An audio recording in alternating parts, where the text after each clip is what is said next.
at kind of the image that's being projected out of the leaders of the Arab world right now, the image that's being projected is one of a return to normal. The Arab uprisings are over, they failed, and now everything is going back to normal, whether it's Egypt, the Gulf, North Africa. There's this very strong push to say that we've gone back to the way things were, and the unfortunate chaos is come to an end.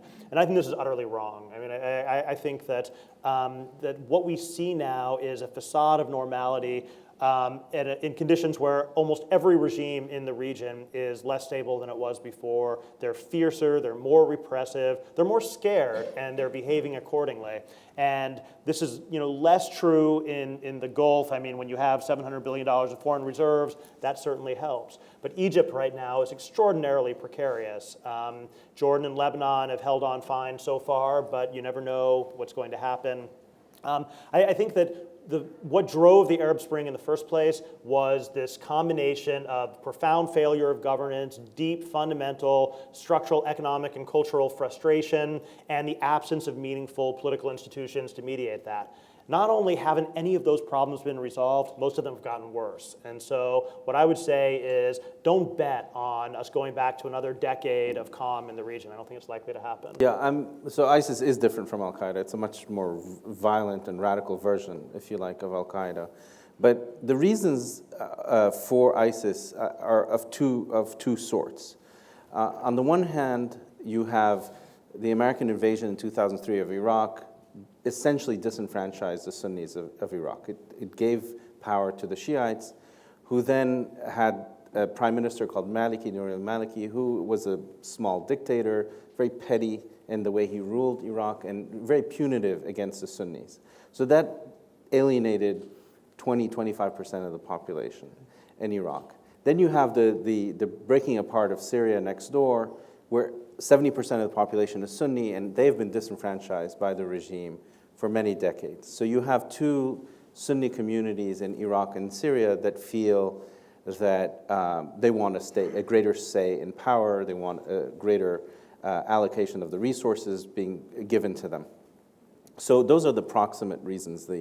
But more broadly, I think Sunni Arabs feel that they have been disenfranchised sort of on the world stage in terms of regional politics. You have a large number of Sunnis who feel that way, and ISIS is sort of a manifestation of that sense of disenfranchisement, which runs from Tunisia. A lot of ISIS fighters are Tunisian.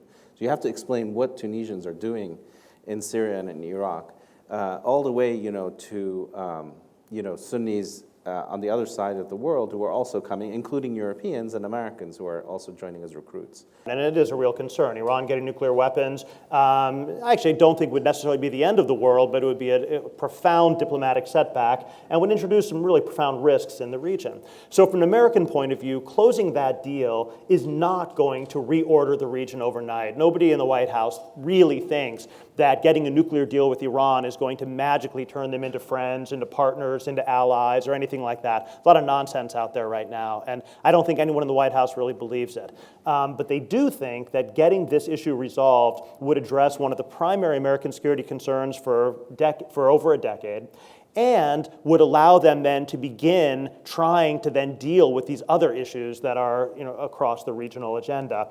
But in a way that is not in any sense moving towards an alliance with Iran or a condominium or many of the things that I know that our partners in the Gulf are afraid of.